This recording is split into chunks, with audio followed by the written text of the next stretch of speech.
ਸਤਿ ਸ਼੍ਰੀ ਅਕਾਲ ਸਾਰਿਆਂ ਨੂੰ। ਅੱਜ ਦੀ ਮੁੱਖ ਖਬਰ ਮਾਣਯੋਗ ਸਰਦਾਰ ਅਮਰਿੰਦਰ ਸਿੰਘ ਰਾਜਾ ਵੜਿੰਗ ਨੇ ਆਪਰੇਸ਼ਨ ਸਿੰਧੂਰ ਤੇ ਕੀਤੀ ਚਰਚਾ। ਸੁਣੋ ਕੀ ਕਿਹਾ।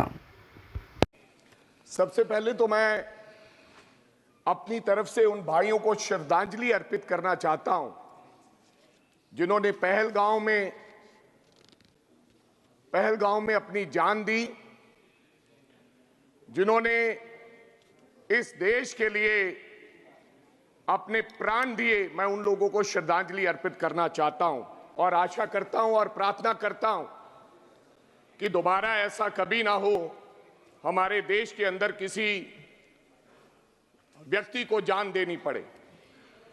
मैं अपने जवानों के लिए भी कुछ शब्द कहना चाहता हूं, उन जवानों के लिए जिन्होंने इस देश की रक्षा के लिए, एकता और अखंडता के लिए हमेशा बॉर्डर पर तैनात होकर हमारे देश की रक्षा करने का काम किया है।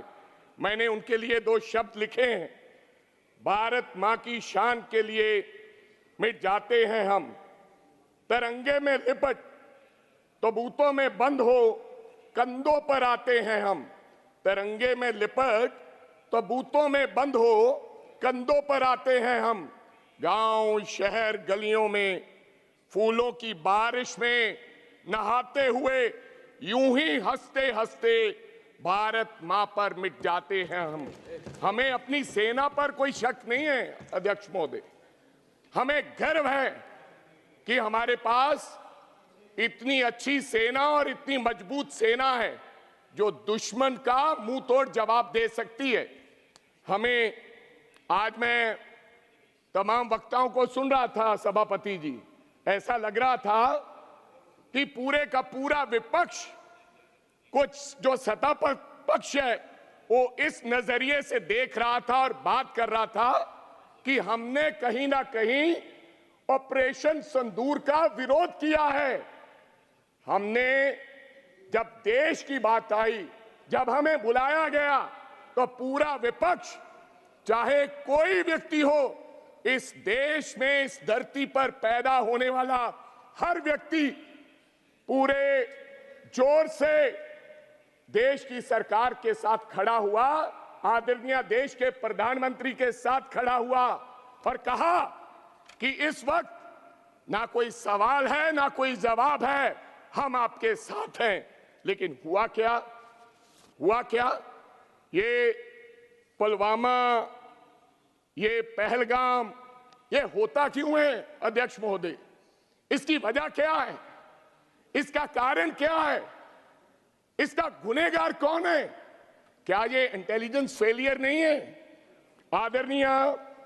आदरणीय गृह मंत्री साहब अमित शाह जी 8 अप्रैल 2025 को जम्मू कश्मीर जाते हैं और सिक्योरिटी के बारे में जांच पड़ताल करते हैं। जहां तो इंटेलिजेंस ने किसी प्रकार कोई इत्तला नहीं दी, जहां फिर उनके पास इंफॉर्मेशन नहीं थी। लेकिन इसकी जिम्मेदारी तो किसी ना किसी को लेनी होगी अध्यक्ष महोदय। कौन जिम्मेदारी लेगा? कौन माफी मांगेगा? पुलवामा हुआ, पहलगाम हुआ, इसकी जिम्मेदारी लेनी पड़ेगी। अगर मैं उनकी जगह पर होता तो हमें तुरंत माफी मांगते हुए देश के गृह मंत्री को इस्तीफा दे देना चाहिए था, क्योंकि ये इंटेलिजेंस फेलियर है। आपकी वजह से उन निहत्थे 25-26 लोगों की जान गई है। अगर आप 11 साल से इस देश की इंटेलिजेंस नहीं संभाल सकते तो इस देश की 140 करोड़ की आबादी वाले देश को संभालने की आप में क्षमता नहीं है। मेरा सवाल आप पर है सीधा। और मैं अध्यक्ष महोदय, मेरे और भी कई सवाल है। पहला सवाल, आपने 7 मई को डायरेक्शन दिया, आपने कहा कि हम पाकिस्तान के आतंकवादी ठिकानों पर हमला करेंगे। आप बार बार पूछते हैं कि आप ये क्यों पूछते हो कि पेन टूटा और पेंसिल टूटी? आप ये पूछो कि हमारा ऑपरेशन सफल हुआ कि नहीं हुआ, हमारा रिजल्ट कैसा था। हमें शक है हुआ क्या, मैं आपसे ये जानना चाहता हूं, सरकार से जानना चाहता हूं।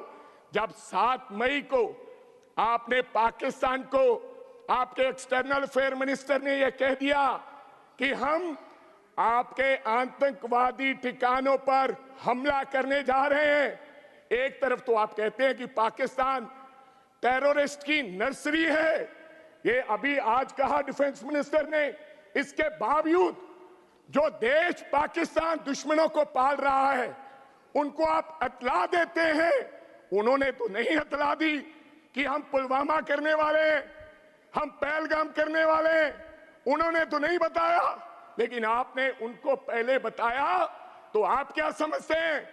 आज देश के डिफेंस मिनिस्टर जी राजनाथ सिंह जी ने कहा कि हमने 100 से ज्यादा आतंकवादियों को मारा है, गिनती और बड़ी है, लेकिन 100 लोग मरे हैं। आपको लगता है कि पाकिस्तान ने उन आतंकवादी संगठनों को बताया नहीं होगा कि आज हमला होने वाला है?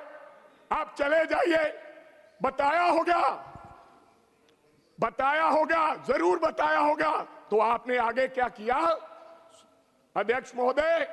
यहीं तक नहीं, आपने अपनी सेना को, बहादुर सेना को यह कहा, जब 7 मई 1 से 1:30 बजे जब 22 मिनट का वो ऑपरेशन चला, तो आपने अपनी सेना को यह कहा कि केवल आतंकवादी संगठनों पर आपने हमला करना है। आप कहीं सिविलियन पे और कहीं भी पाकिस्तान की आर्मी के हेडक्वार्टर पे आप किसी प्रकार का कोई हमला नहीं करेंगे। इसी की वजह रही हमारे 5 एयरक्राफ्ट गिरे। आपने सेना को आदेश तो दिया, लेकिन आपने हमारी सेना के हाथ पांव बांधकर आपने एयरक्राफ्ट में बैठाया। वो मजबूर थे, वो लाचार थे कि अब पाकिस्तान जब रिटेलिएट कर रहा था हम क्या करें। इसलिए उसका नतीजा निकला। अभी तो 2 मिनट हुए हैं साहब, अभी तो 2 मिनट हुए हैं, 10 मिनट है मेरे, बेल क्यों मार रहे हैं आप?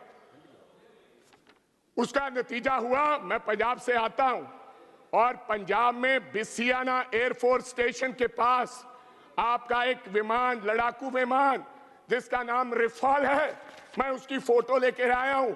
उसका टेल गिरा और मैं वहां पर गया, उसके ऊपर लिखा था BS-001 और नीचे ये BS-001 आपका रफाल एयरक्राफ्ट गिरा पहले दिन, जिसमें गिरने पर एक व्यक्ति की मौत हुई और 9 लोग जख्मी हुए।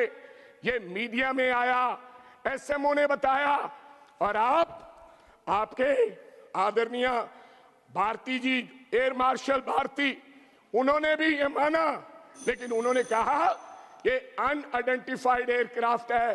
एक एयरक्राफ्ट गिरता है, लेकिन आपने उसको अनआइडेंटिफाइड एयरक्राफ्ट का नाम देके आपने देश की जनता को मूर्ख बनाने का काम किया। और यही तक नहीं, डिसॉल्ट CEO जो समाप्त कैसे कर दें भाई आप दलीप जी साहब, आप नाराज लगते हैं। मेरा समय है 10 मिनट, आपको आदरणीय मंत्री साहब ने कह दिया कि नबेड़ो मेरा। ऐसा सुनिए जी, आप डिसॉल्ट अभी 3 मिनट हुए हैं। डिसॉल्ट कंपनी के CEO जो रिफाल्स जहां बनता है, आप समाप्त कर उन्होंने दीजिए। ये माना है, लास्ट उन्होंने सेंटेंस ये बोलिए। माना कि एक टेक्निकल वजह के कारण एक रफाल गिरा है। तो आपने वो भी नहीं बताया ठीक। कि टेक्निकल वजह क्या थी। श्रीमती लाभली आनंद जी, श्रीमती लाभली आनंद ये जी। तो दिस इज टू मच जी। आप बोल रहे 10 मिनट्स हो गया, अभी 10 पहला 10 मिनट्स। नहीं 10 मिनट्स कहाँ हुए? बहुत बहुत धन्यवाद 1 मिनट दलीप जी। सभापति महोदय। लाभली 1 मिनट, लाभली जी, जस्ट मिनट। आधा मिनट में समाप्त कीजिए। आधा अगर मिनट में 10 मिनट हुए हैं क्या? नहीं कहाँ है? चालू है, चालू है, चालू है। दलीप जी। आप अध्यक्ष महोदय, आप गलत कर रहे हैं। हमारे 4 मिनट नहीं हुए अभी तक। नहीं यार, ऐसे फिर मैं आपका कैसे बोल पाऊंगा? 9 minutes you have completed, 10 minutes going on. Please complete within 10 minutes. देखो साहब, डिसॉल्ट कंपनी के CEO ने कहा कि टेक्निकल वजह से हमारा एक रफाल जो गिरा है, लेकिन आज तक नहीं बताया गया कि रफाल गिरा कि नहीं गिरा है।